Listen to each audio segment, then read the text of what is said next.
আসসালামু আলাইকুম। আশা করি সবাই ভালো আছেন। আমি আপনাদের দোয়ায় ভালো আছি।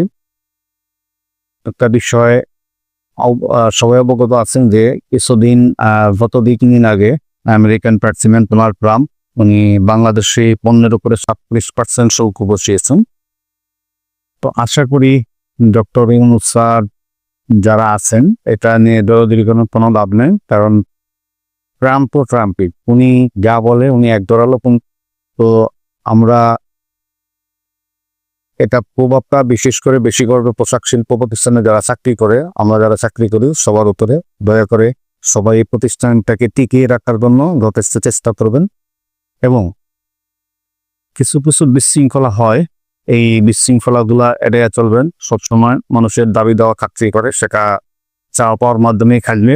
তো পোশাক শিল্প প্রতিষ্ঠান ধ্বংস করবেন না। এটা ধ্বংস করলে বাংলাদেশের মানুষ অনেক বেকার হয়ে যাবে।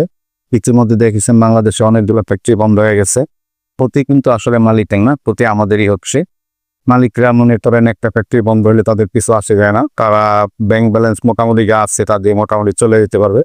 কিন্তু আমরা যারা চাকরি করি আসলে সাময়িক সময়ের জন্য, আমরাও যে নাকে মারা যাবো বিষয়টা এমন না, কিন্তু আমাদের সাময়িক সময়ের জন্য কষ্টটা হবে। এটা আমরা আসলে ট্যাকেল দিতে আমাদের অনেক কষ্ট হয়ে যাবে। তো সবাই